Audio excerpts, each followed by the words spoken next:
우리는 대선지서, 우리들의 성경 여행의 대선지서를 모두 마쳤습니다. 굉장히 많은 생각들이 부족한 종의 마음을 스치고 지나갑니다. 제가 2014년 10월 9일 우리 교회의 창립 기념주일에 맞추어서 우리 교회를 섬기기 위해 한국에서 이곳에 들어왔습니다. 제가 말씀을 섬기는 그 첫 시간 사도행전으로부터 우리들의 성경 강해를 시작을 했고, 사도행전이 모두 끝나고 난 그 주간부터 창세기로부터 시작을 해서 요한계시록까지 함께 가는 Journey Through the Bible, 하나님 말씀 여행을 시작했습니다. 모세오경을 다 배웠고, 역사서를 전부 공부했고, 시가서들을 다 배웠고, 그리고 이제 대예언서까지 모두 마쳤습니다. 생각해 보니 제가 여러분들을 섬기기 시작한 지 만 5년이 되는 이번 창립 기념 주일쯤에는 구약 성경의 39권을 모두 마치는 그런 스케줄이 될 것이라고 보여집니다. 굉장히 감회가 새롭고, 또 그동안 흘렸던 많은 눈물과 여러 가지 고민들을 생각해 보게 됩니다. 이렇게 한 목사가 한 교회를 섬기면서 성도님들과 성경 전체를 이렇게 Through the Bible 형식으로 공부를 해나갈 수 있는 특혜를 갖는다는 건 목사에게도 큰 축복이고, 우리 성도님들에게도 물론 하나님께서 주시는 특별한 혜택이겠지만, 우리 성도님들이 그동안 굉장히 말씀을 공부하면서 창세기부터 성경 전체를 배우는 일이 굉장히 힘이 드는 일이고, 또 우리가 일주일에 겨우 주일 한 번밖에는 예배를 드릴 수 없는 사람들이 많은데, 성도님들의 좀 일상생활과 가볍게 연관되어질 수 있는 제목식 설교로 좀 캐주얼한 그런 설교를 듣고 싶다는 요청들도 굉장히 많았고, 그 일이 성도님들의 마음속에 적지 않은 어려움이라는 걸 참 알고, 여러 가지로 많은 노력을 기울이며 성도님들의 필요를 채워드리려고 하는 이런저런 시도들도 있었고, 하지만 우리가 이 성경 공부를 포기하지 않고 5년 동안을 함께 해올 수 있었던 것은 그 어려운 시간들을 서바이브하고 저와 함께 해주신 여러분들이 계셨기 때문입니다. 그래서 여러분들에게 너무 감사하고, 이번 우리가 구약 성경 39권을 완전히 마치는 날에는 온 교우들이 한번 큰 축제를 열 만한 가치가 있는 일이 아닌가 하는 그런 생각을 해보게 됩니다. 여러분, 이제 소선지서 12권의 책만 우리가 남겨놓고 있습니다. 이번 수요일 저녁 성경 여행을 통해서 우리는 호세아서 전체를 커버하게 될 것입니다. 오늘 읽어드린 호세아 10장 1절로 3절까지의 말씀을 본문으로 해서 일편단심의 복이라고 하는 제목의 말씀으로 여러분과 같이 은혜를 나누고자 합니다. 설교 제목이 좀 생소하죠. 일편단심의 복. 일편단심이라고 하는 것은 United Mind, United Heart 혹은 Undivided Heart라고 성경이 번역하고 있는 용어를 한국말로 어떻게 표현해야 할까 하는 고심 끝에 생각한 것입니다. 여러 갈래로 갈리어진, 찢겨진, 나누어진 그런 번잡한 마음이 아니라 완전히 하나로 뭉쳐진 그런 마음, 이것을 표현할 수 있는 한국말이 일편단심이라는 단어가 떠오르더라고요. 그래서 하나님을 일편단심으로 섬기는 복이 우리 성도님들 모두에게 넘치기를 간절히 바랍니다. 자, 여러분, 호세아서는 모두 14장으로 되어 있는 책인데요, 호세아서 14장 전부를 오는 수요일 저녁에 우리가 성경 여행을 통해 함께 커버를 하도록 하겠습니다. 14장이나 되는 책을 하룻밤에 어떻게 공부를 다 할 수 있나, 여러분들 혹시 또 밤을 새는 거 아닌가 걱정하실지 모르겠습니다만, 늘 예배를 마치는 시간에 맞춰서 끝낼 겁니다. 이 호세아서라고 하는 책의 메시지가 아주 단순한 그런 그 내용의 흐름을 가지고 있기 때문에 하루 저녁에 우리가 이 호세아서 전부를 충분히 커버할 수 있을 것입니다. 자, 먼저 이제 소선지서에 들어가면서 대선지서와 소선지서의 차이는 결코 어떤 선지자들의 영향력이나 예언의 어떤 퀄리티, 이런 것에 따른 문제가 아니라는 것을 여러분들에게 다시 한번 상기시켜 드립니다.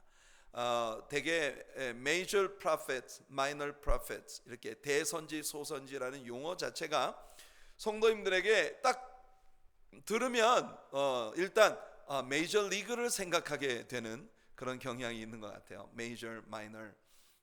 이 야구에 있어서 메이저 리그와 마이너 리그의 차이는 굉장히 크죠. 퀄리티에 큰 차이가 있습니다. 근데 선지서들에게 있어서 메이저 프로펫과 마이너 프로펫은 그런 차이가 아닙니다. 그냥 아주 단순하게 그들이 쓴 책의 분량이 많은 사람들을 메이저 프로펫이라고 하고, 책의 분량이 얇은 책을 쓴 분들을 우리는 소선지자, 마이너 프로펫 이렇게 부르는 것뿐이에요. 히브리어 성경에서 이 소선지서들은 모두 한 권으로 묶여 있었습니다. 그래서 한 권의 책으로 The 12라고 하는 12권이라는 의미를 가지고 있는 그런 제목으로 붙여진 한 권이었는데, 나중에 12 소선지자들을 각각의 예언서들로 12권으로 분리되게 되었고, 어거스틴 때에 이르러서 이 대예언서, 소예언서라는 명칭으로 이 12권을 소예언서로 부르기 시작했습니다. 호세아라고 하는 사람은 우리가 가지고 있는 호세아서에서 먼저 자신이 사역하던 시기에 관한 언급으로 그의 사역 배경을 우리에게 보여줍니다. 호세아가 사역하던 시기가 어떤 시기인지 호세아서 1장 1절 말씀에서 호세아가 들려줍니다. 우시아와 요담과 아하스와 히스기야가 이어 유다 왕이 된 시대, 곧 요아스의 아들 여로보암이 이스라엘 왕이 된 시대에 브엘의 아들 호세아에게 임한 여호와의 말씀이라. 자, 이 구절을 보니까 호세아는 우시아 왕, 그 우시아가 죽고 난 후에 일어난 우시아의 아들 요담 왕, 그 다음에 아하스와 히스기야 왕 때까지 예언 활동을 했다고 하는 걸 우리들에게 보여주고 있습니다. 유다 왕, 이 호세아는 북쪽 이스라엘에서 사역을 했던 선지자입니다. 남유다가 아니라. 그래서 그 시대에 남쪽 유다에는 이런 왕들이 있었고, 그 다음에 북쪽 이스라엘에는 여로보암 2세가 이스라엘의 왕이 되었던 그 시대였다고 하는 걸 우리에게 들려주고 있는 것입니다. 이 구절을 보면 우리는 이 호세아라는 선지자와 동시대에 사역을 했었던 예언자들이 어떤 인물들이었는지를 떠올리게 되죠. 우선 호세아가 사역하던 당시에 남쪽 유다의 왕들 4사람의 이름을 보니, 우시아 왕이 죽던 해에 하나님께 콜링을 받아서 요담, 아하스, 히스기야 때까지 사역을 했던 이사야가 제일 먼저 떠오릅니다. 그 다음에 나중에 우리가 배우게 되겠습니다만 미가 선지자 역시도 이사야와 동시대에 남쪽 유다에서 활동을 했었던 그런 선지자예요. 또한 이 호세아는 자신이 활동하던 그 시대가 북쪽 이스라엘의 그 요아스의 아들 여로보암 2세의 시대에 자기가 활동을 했다고 얘기해 주니까, 이때는 아모스 선지자와도 동일한 시대에 그가 이스라엘에서 활동했다는 것을 우리가 알게 됩니다. 돌아오는 수요일 저녁 성경 여행에서 12소 선지자들의 사역의 역사적 계보를 차트를 통해서 여러분들이 배우게 될 거예요.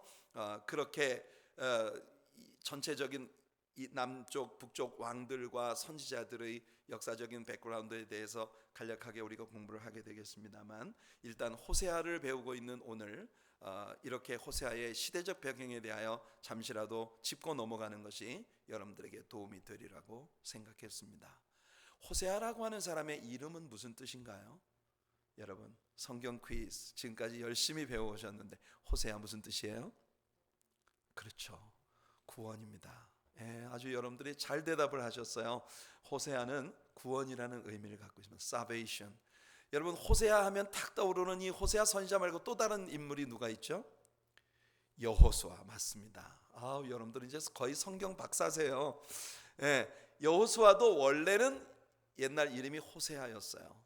Salvation. 근데 모세가 그를 자신의 이제 그 후계자로 삼으면서 그의 이름 앞에 여호와를 의미하는 여자를 집어넣어서 여호수아라고 이름을 바꾸어 주었습니다.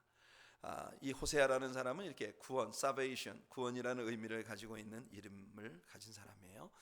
여러분들이 여로보암 2세 시대를 알고 싶으시다면 여러분들 열왕기하 13장과 14장을 읽어보시게 되면 여로보암 2세가 통치하던 시대의 이스라엘의 환경을 잘 아실 수 있을 겁니다. 당시에 하나님께서 이스라엘 나라에 물질적인 풍요와 정치적 안정을 주셨습니다. 여로보암 2세의 강력한 정치력 아래에서 이스라엘은 크게 부강했고 물질적인 풍요를 누릴 수 있었어요. 하지만 이스라엘은 하나님께서 그들에게 주신 물질적 풍요와 정치적 안정을 이용해서 오히려 하나님을 저버리고 우상 숭배와 그에 따른 죄악된 삶의 패턴에 길들여지기 시작했습니다. 불행한 일이죠. 아무튼 호세아가 선지자로 사역하는 기간 동안 이스라엘은 결국 아수르에 의해서 완전히 패망하고 맙니다. 하나님은 그와 같은 시기에 호세아를 세우시고 그의 개인적인 삶의 스토리를 이용하셔서 이스라엘 백성들을 향한 교훈의 메시지를 주신 거예요. 그것이 호세아서의 내용입니다. 우리가 잘 알고 있는 대로 호세아의 아내는 저 유명한 고멜입니다. 그녀는 창녀의 기질을 가지고 있었던 여자였어요. 호세아는 남편으로서 그녀에게 일편단심이었지만 그녀는 호세아에게 성실하지 못했습니다. 이 고멜은 호세아에게 3명의 자녀를 낳아주었어요. 그 3명의 이름을 보면 이 고멜이라고 하는 여인의 행적과 그것에 빗대어 하나님 보여주는 이스라엘 국가의 그때 당시의 정황을 우리가 아주 잘 알 수 있겠습니다. 먼저 고멜이 호세아에게 낳은 첫째 아들이 있는데 그 첫 아들의 이름을 하나님께서 이스루엘이라고 지으라고 하셨습니다. 이스라엘이 아니라 이스루엘, 제스루엘이라고 하는 이름을 짓게 하셨는데 이 이스루엘이라고 하는 말은요 에스드라엘론 골짜기에 있는 평원의 이름이었어요. 바로 이곳이 훗날 인류 역사의 마지막 전쟁이 될 아마겟돈 전쟁이 펼쳐질 지역입니다. 특별히 아합 왕 때에 바로 이 이스라엘 평원에 포도원을 가지고 있었던 나봇이라는 아주 불쌍한 농부가 있었죠. 여러분 우리가 역사서를 통해서 배웠으니 기억하실 것입니다. 당시에 아합 왕은 이 나봇의 포도원을 탐내서 그 포도원을 빼앗으려고 그의 아내였던 요녀 이세벨의 아이디어로 이 나봇을 억울하게 누명을 씌워서 죽이고 그리고 그의 포도원을 빼앗았습니다.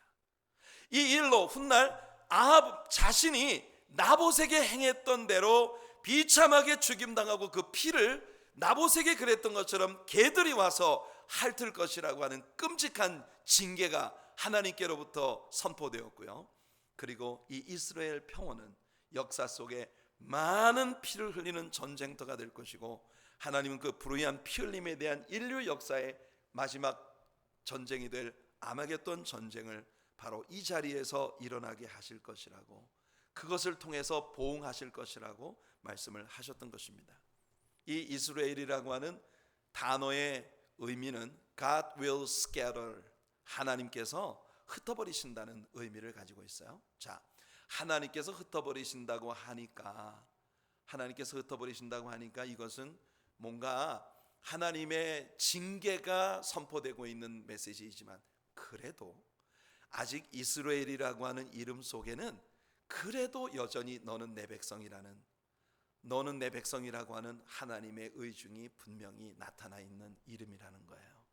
그러나 고멜은 두 번째로 딸을 낳았는데요, 딸의 이름을 하나님께서는 로루하마라고 지으라 하십니다.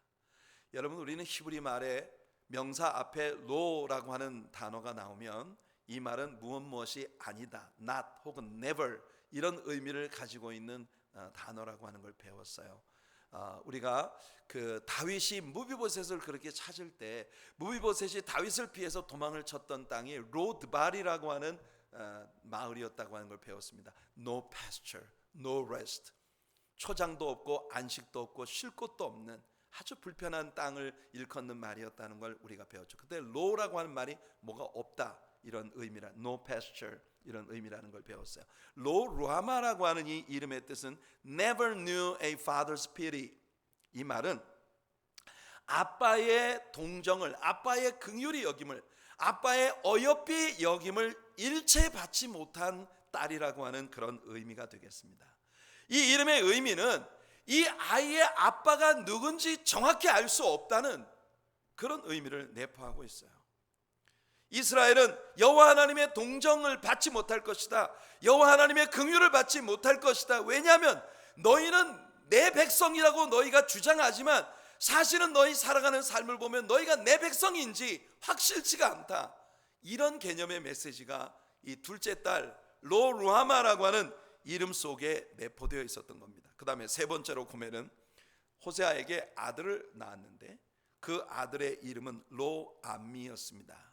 로암미라고 하는 말은 not my people, 내 백성이 아니다 라고 하는 의미를 갖고 있습니다. 여러분 생각해 보세요. 첫째 아이는 그래도 너희는 내 백성인데 나한테 매를 좀 맞아야겠어, 이런 의미였어요. 두 번째 아이는 너희가 진짜 내 백성인지 모르겠다, 이런 의미입니다. 셋째 아이의 이름은 너희는 내 백성이 아니다 라고 하는 그런 의미예요. 우리는 고멜이라고 하는 여인의 소위가 이 세 아이의 이름의 흐름 속에서 아주 잘 나타나 있다는 걸 우리는 보게 됩니다. 우린 이 아이들의 이름을 통해서 고멜의 삶이 어떻게 변해가고 있었는지를 확실히 배우게 되고요. 고멜은 이렇게 세 아이를 낳아놓고는 호세아를 떠나 다른 남자를 따라갑니다. 하지만 그녀는 결국 노예 시장에 팔려가는 신세가 되고 맙니다. 하나님은 호세아에게 오셔서 호세아에게 말씀하십니다. 어서 가서 그녀를 위해 값을 지불하고 그녀를 다시 사오라는 거예요. 이것이 바로 redemption이라는 단어의 개념입니다. 다시 사오는 것. 본래 내 거였는데 남의 것이 된 것을 내가 가서 값을 지불하고 다시 사오는 것. 이것이 바로 redeem, 구속한다는 단어의 진정한 의미인 것입니다. 하나님께서는 호세아에게 그녀를 다시 사오게 함으로써 죄악에 포로된 저와 여러분, 우리 하나님의 자녀들을 예수 그리스도의 핏값을 지불하시고 다시 사셔서 우리를 구속하시고 하나님의 자녀 삼아주시는 사랑의 하나님이시라고 하는 걸 우리들에게 보여주고자 하시는 것입니다. 우리는 호세아서에서 훗날 그녀가 죄를 회개하고 호세아의 성실한 아내가 되는 모습을 봅니다. 하지만 그녀의 삶의 스토리는 우리들에게 이스라엘 백성과 하나님의 관계를 아주 선명하게 보여주는 메시지가 되었고, 이것이 호세아서의 내용이에요. 1장부터 3장은 음란하고 불성실한 고멜의 삶을 통해 이스라엘의 영적 음행을, 하나님을 저버리고 수많은 우상 숭배를 향해 갔던 이스라엘의 영적 음행의 현실을 우리에게 보여줍니다. 4장부터 7장은 이스라엘 자손들의 죄악에 대해 낱낱이 지적하시는 하나님의 말씀이에요.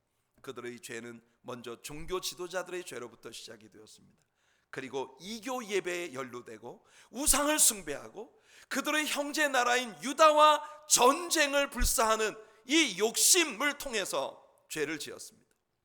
그들은 하나님께 회개하는 듯 했지만 전혀 그들의 마음이 하나님께로 돌아오지 않았습니다. 이어서 왕국 내에서 반란이 일어나고 결국 온 나라가 멸망에 이르게 되는 것입니다. 영적 타락은 육신과 삶을 파괴했고 국가에 큰 영향을 주며 결국 패망에 이르게 되었다는 걸 호세아서의 메시지를 통해 하나님 우리에게 보여주시는 겁니다. 그 다음 8장부터 10장까지 이런 범죄에 대한 하나님의 심판이 어떻게 이스라엘에 나타날지에 대하여 하나님이 예언적인 선포를 하고 계시는 예언의 말씀입니다. 우리가 오늘 읽은 우리의 본문도 그 중에 하나입니다. 그리고 11장부터 14장까지 마지막 4장을 통하여 하나님은 이스라엘의 회복에 대한 예언을 호세아를 통해 선포하게 하십니다. 여러분 놀랍지 않습니까? 호세아가 그의 아내 고멜을 사랑해서 결국 그녀의 신분과 모든 삶을 회복시켜 주었던 것처럼 하나님도 이스라엘 백성들에게 신실하시고 그 모든 언약에 성실하셔서 결국은 이스라엘 백성들을 회복시켜 주시고 하나님의 자녀로 하나님의 신부로 품어주신다고 하는 걸 우리에게 보여주는 거예요. 이렇게 호세아서의 전체에 흐르고 있는 주제는요, 바로 divided heart, 갈려진 마음, 나뉘어진 마음의 문제입니다. 한 사람의 마음이 두 갈래 혹은 그 이상으로 나뉘어져 버린, 찢겨진 마음, 갈려진 마음의 문제가 얼마나 심각한 것인가 하는 걸 호세아서가 우리에게 주고 있는 것입니다. 사실 이스라엘 백성들은요, 남쪽 유다로부터 나뉘어질 때부터 그들의 문제는 언제나 나뉘어진 마음의 문제였습니다. 그들은 본래 하나님의 백성이었어요. 이스라엘이라는 이름 자체가 to be ruled by God, 하나님의 다스리심을 받는 사람들이라는 의미라는 걸 배웠지 않습니까? 하지만 여로보암은 이스라엘 백성들이 남쪽 유다로 제사를 드리기 위해 예루살렘으로 내려가는 것이 못마땅했기 때문에, 여러분, 베델과 단 두 지역에 금송아지를 만들어서 세워놓고, 이제부터는 이 금송아지가 너희들의 여호와다, 너희 조상을 애굽에서 여기까지 데리고 온 너희들의 하나님이다, 그러므로 예루살렘으로 가지 말고 이 금송아지를 숭배하라고 이스라엘 백성들에게 강요하기 시작했던 거예요. 남쪽 유다로부터 북이스라엘을 나눈 여로보암 때부터 시작을 해서 그 뒤에 일어난 모든 왕들이 가진 한결같은 문제가 그 산당을 제거하지 아니하고 여로보암이 세운 우상 숭배의 전통들을 이스라엘 안에 계속 가지고 있었다는 것이 이스라엘의 문제였음을 우리는 역사서를 공부하며 배웠습니다.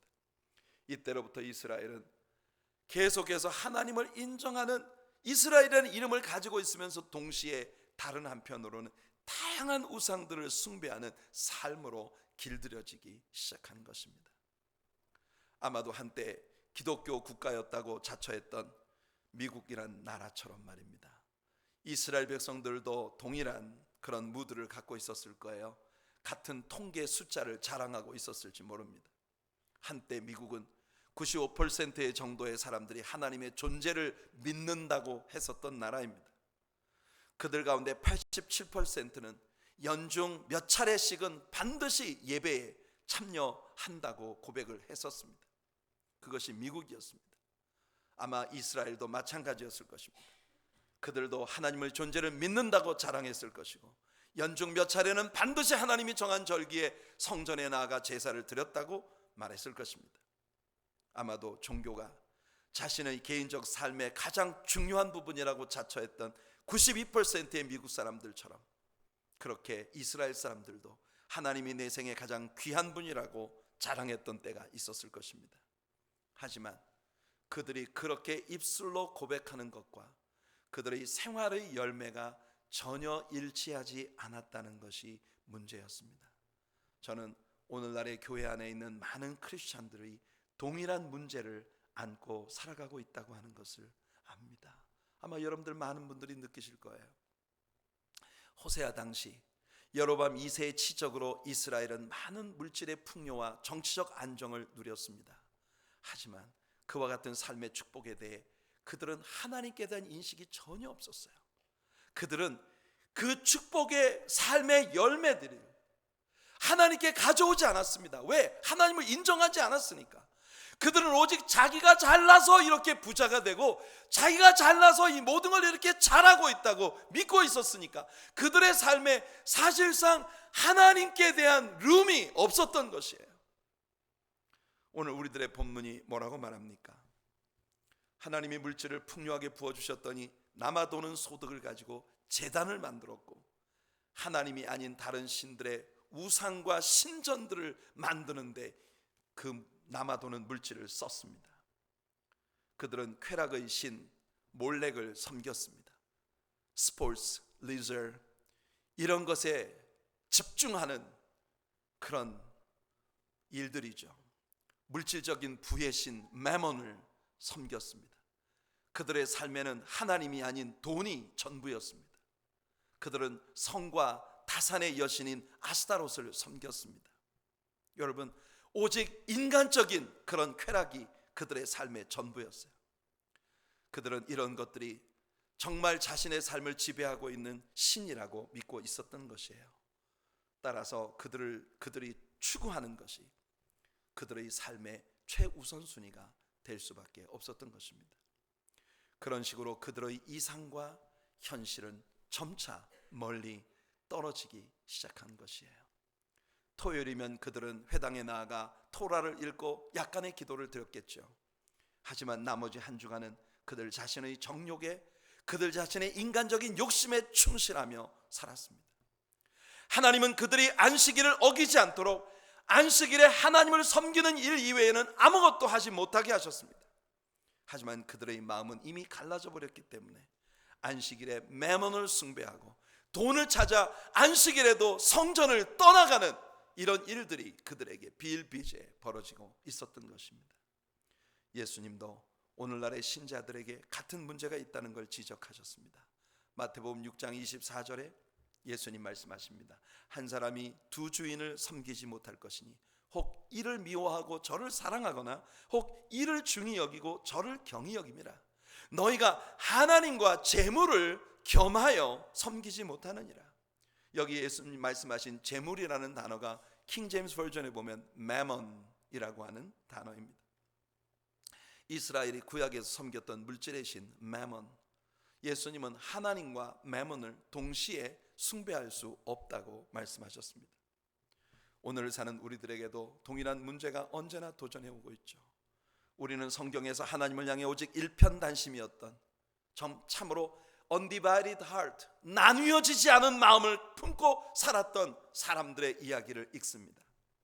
여호수아는 가나안 정복에서 백성들을 인도하고 난 후에 죽음이 그에게 임박했을 때 그 마음이 여러 갈래로 갈라지고 있던 이스라엘 백성들을 향하여, 그들의 마음이 여러 갈래로 갈라지고 있다는 걸 여실히 드러내며 살고 있던 백성들을 향하여 이렇게 선포했습니다. 여호수아 24장 15절입니다. 만일 여호와를 섬기는 것이 너희에게 좋지 않게 보이거든 너희 조상들이 강 저쪽에서 섬기던 신들이든지 또는 너희가 거주하는 이 땅에 있는 아모리 족속의 신들이든지 너희가 섬길 자를 오늘날 택하라. 결단하라 그 말입니다.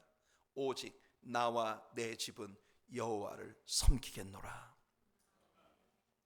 하나님께서 여호수아가 하나님을 향해 가졌던 일편단심의 마음을 우리에게 주시기를 소원합니다. 호세아가 태어나던 바로 그 이스라엘 백성들 앞에서 엘리야 선지자도 말했습니다. 열왕기상 18장 21절에 엘리야가 모든 백성에게 가까이 나아가 이르되 너희가 어느 때까지 둘 사이에서 머뭇머뭇하려느냐. 여호와가 만일 하나님이면 그를 따르고 바알이 만일 하나님이면 그를 따를지니라 하니 백성이 말 한마디도 대답지 아니하는지라. 하지만 열왕기하 17장에서 우리는 그 백성들의 무언의 선택이 무엇이었는지를 이미 읽을 수 있습니다.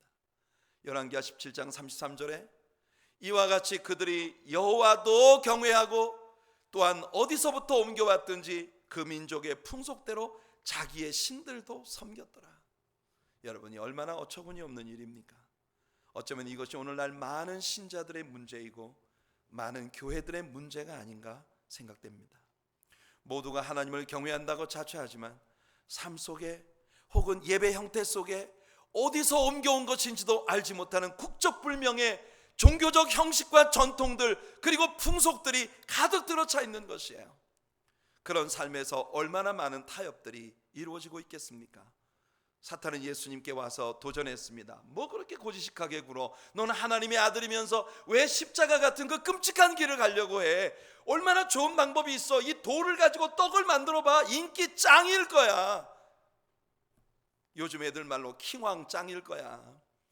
많은 사람들이 너의 인기에 열광하지 않겠어? 왜 그런 좋은 길을 두고 십자가의 그 굳은 길을 선택하는 거야? 사탄은 예수님께 도전합니다. 나에게 한 번만 절해봐라. 나랑 한 번만 타협하면 이 천하만국과 그 모든 영광을 너에게 주겠다고 했습니다.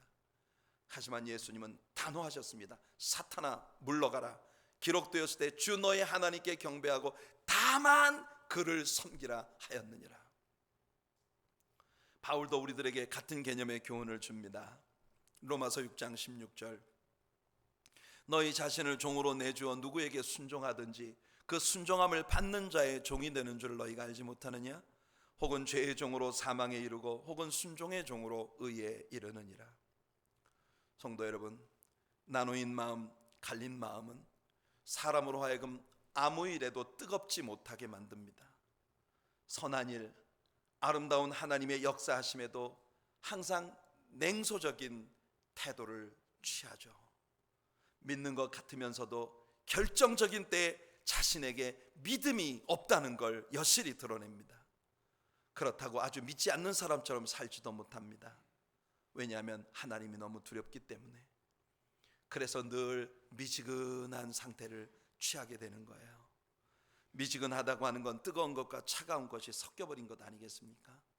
예수님은 요한계시록 3장에서 라오디게아 교회를 향하여 지적하셨습니다. 너희가 뜨겁지도 않고 차갑지도 않으니 내 입에서 토해 내치겠다 하십니다. 여러분, 우리는 지금 어떤 상태에서 신앙생활을 하고 있나요? 오늘 혹시 나누인 마음, 갈린 마음을 갖고 계시지는 않은지요? 이 질문에 답하는 것은 쉽지 않은 일입니다.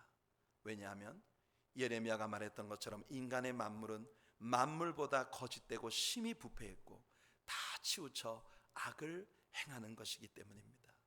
예레미야는 묻습니다. 누가 이것을 알리요? 성도 여러분, 하나님은 그 행한 대로 갚으시기 위해 모든 사람의 마음을 살펴보시는 분이십니다. 이 모든 것을 알기에 다윗은 하나님, 나를 살피사 내 마음을 아시고 나를 시험하사 내 뜻을 아옵소서. 또한 내 속에 악한 길이 있는가 보옵시고 나를 영원한 길로 인도하소서라고 시편 139편에서 기도했던 거예요. 우리도 하나님께서 우리 마음을 살펴주셔서 우리의 마음 안에서 발견되어지는 모든 것들을 우리에게 일깨워 주시고 우리가 두 마음을 품지 않고 내 안에 하나님과 매번이 동시에 존재하는 두 개의 왕자가 있는 마음이 아니라 우리 하나님 한 분께 일편단심의 마음을 가지는 신자가 되기를, 함께 기도하며 나아가는 우리들 모두가 되기를 예수님 이름으로 축복해 드립니다. 중요한 사실은 여러분이 오늘 이 예배에 출석하고 있다는 사실이 곧 여러분이 주님을 향해 전혀 나누이지 않은 마음, 일편단심을 품고 주님을 섬기는 사람들이라는 걸 입증해 주는 것이 될 수 없다는 겁니다. 만일 여러분들이 여기에 앉아 있으면서도 여전히 여러분들의 마음은 세상의 문화에 젖어 있다면, 예배가 끝나고 난 다음 친구들과 함께 모여 파티를 열 그런 일들을 오늘 마음에 품고 이곳에 계시다면, 예배가 끝나고 난 다음에 골프 약속에 나갈 그 마음으로 흥분하며 오늘 예배가 빨리 끝났으면 하고 기다리고 계시다면, 여러분들은 나뉘어진 두 개의 마음 사이에서 방황하고 있는 거예요. 오늘 이 시간 이 자리에 앉아 있지만 오늘 저녁에는 완전히 다른 곳에서 다른 일에 인볼브 되어 있는 여러분들을 볼 수도 있을 테니까요. 주일은 교회에서 보내지만 나머지 한 주간 동안은 하나님과 일체 만남이 없는, 하나님과의 교제가 없는 그런 삶을 살 수도 있습니다. 이런 일들이 바로 나누인 마음을 품은 증세죠. 시편에서 다윗은 기도합니다. 시편 86편 11절입니다. 여호와여, 주의 도를 내게 가르치소서. 내가 주의 진리에 행하오리니 일심으로 주의 이름을 경외하게 하소서. 제가 오늘 예배 묵도 시간에 인비테이션 말씀으로 여러분들에게 낭독해 드렸던 시편입니다. 다윗은 어쩌면 이렇게 지혜로운 기도를 드릴 수 있었을까요? 내가 주의 진리에, 주의 도를 내게 가르치소서. 내가 주의 진리에 행하오리니 일심으로 주의 이름을 경외하게 하소서. 일심으로 주의 이름을 경외하게 하소서. 이 구절을 뉴 킹 제임스 버전에 보면 Unite my heart to fear your name. 여호와 하나님을 경외할 수 있도록 나에게 나의 마음을 unite, 묶어 주시옵소서. 갈리지 않는 한 마음 달란 말이죠. NIV 성경에서는 Give me an undivided heart that I may fear you, fear your name. 내가 여호와의 이름을 경외하도록 나에게 나뉘어지지 않은 마음을 주시옵소서. 정말 지혜로운 다윗의 기도입니다. 이것이 오늘 우리들 모두의 기도가 되기를 예수님의 이름으로 축복해 드립니다. 이 시편을 가지고 만든 인테그리티 뮤직에 아주 아름다운 찬양이 있어요. 한국말로 또 번역이 되어 있습니다만 이 중요한 구절을 뭉뚱그려서 그 의미를 희석시켜 버린 번역이어서 참 안타까워요. Teach me your way, O Lord, my God, and I will walk in your faith. in your truth. 주님 나를 가르쳐 주셔서 주님의 진리로 행하게 하옵소서. Give me a totally undivided heart that I may fear your name. 나에게 일체 나뉘어지지 않은 마음을 주시옵소서. 그리하면 내가 주의 이름을 경외하리이다. Purify my heart. Cleanse me, Lord, I pray. 주님, 내가 기도하오니 나의 마음을 정결케 하시고 나를 씻어 주시옵소서. Remove from me all that is standing in your way. Purify my heart, cleanse me, Lord, I pray. Remove from me all that is standing in your way of your love. 주님의 사랑의 길, 나와 주님과의 사랑을 가로막고 서 있는 모든 것들을 제거시켜 주시옵소서. 참으로 아름다운 찬양이죠. 여러분, 오늘 우리도 이렇게 기도하기를 원합니다. 오 하나님, 나에게 하나님을 향하여 일편단심을 갖게 해 주시옵소서. 내가 주일 아침에 교회에 출석하는 것으로 할 일을 다 했다고, 이제 할 일을 다 했으니 만사가 다 잘 될 것이라고 생각하는 유혹의 자리에 들지 않게 해 주시옵소서. 나누인 마음을 품는 것은 정말 괴로운 일입니다. 만일 여러분이 나누인 마음을 품고 있다면 어디에서도 만족을 얻지 못할 겁니다. 세상에 어울려 살려고 해도 예수님 때문에 늘 마음이 불편할 거예요. 그렇다고 완전히 예수님 안에 거하는 삶을 선택하자니 아직은 이 세상이 너무 좋습니다. 세상에 대한 미련이 너무 많기 때문이죠. 여러분은 양쪽에서 너무나 강력하게 잡아끄는 두 개의 강렬한 소원에 의해 잡아 찢겨지는, 계속해서 잡아당겨지는 그런 삶에 놓여 있는 것입니다. 결과가 어떻게 되겠습니까? 결국 찢겨지는 건 여러분 자신뿐입니다. 하지만 하나님은 하나님의 자녀인 우리들이 이렇게 갈려진 마음으로 계속 살도록 내버려 두지 않으실 것이라는 걸 말씀하십니다. 이스라엘은 한때 하나님의 징계로 나라를 잃게 되었습니다. 오늘 본문에 보니까 이스라엘 백성들은 스스로에게 늘 이렇게 말했어요. 3절 말씀에 그들이 이제 이르기를 우리가 여호와를 두려워하지 아니하므로 우리에게 왕이 없거니와 왕이 우리를 위해 무엇을 하리요? 여러분, 얼마나 입방정입니까? 그들은요 여호와 하나님을 두려워하지 않아요. 그러니 우리에게는 왕이 없다. 왜? 그들이 진정한 왕 대신 하나님을 버렸기 때문입니다. 그런데 정말로 그들은 나라를 잃고 왕이 없는 처절한 백성이 되고 맙니다. 참으로 어리석은 언어의 습관이죠. 하지만 그들은 오랫동안 나라 잃은 서름을 벗어나 이제 곧 그들의 왕의 왕, 주의 주 되신 예수 그리스도 안에서 영원한 회복을 얻게 될 것입니다. 하나님은 그들에게 이것을 언약하셨어요. 호세아 선지자를 통해 예수님의 오심을 우리 하나님은 이렇게 선포하셨습니다. 호세아 14장 4절로 8절입니다. 내가 그들의 반역을 고치고 기쁘게 그들을 사랑하리니 나의 진노가 그에게서 떠났음이니라. 내가 이스라엘의 이슬과 같으리니 그가 백합화 같이 피겠고 레바논 백향목 같이 뿌리가 박힐 것이라. 그의 가지는 펴지며 그의 아름다운 감람나무와 같고 그의 향기는 레바논 백향목 같으리니 그 그늘 아래 거주하는 자가 돌아올지라. 여러분, 하나님께서 예수 그리스도를 보내주시는데, 하나님께서 예수 그리스도를 보내주시는 건 이슬비와 같은 은총이 될 것이고, 그 예수님이 백합화처럼 피어나고 레바논의 백향목처럼 깊이 뿌리가 내리고 하늘 높이 쭉쭉 치솟을 것이라는 거예요. 그 가지는 펴지며 그의 아름다움은 감람나무 같겠고 그 향기는 레바논의 백향목 같으리니 그 그늘 안에 들어오는 자들마다 그들은 곡식같이 풍성할 것이며 포도나무같이 꽃이 필 것이며 그 향기는 레바논의 포도주같이 되리라.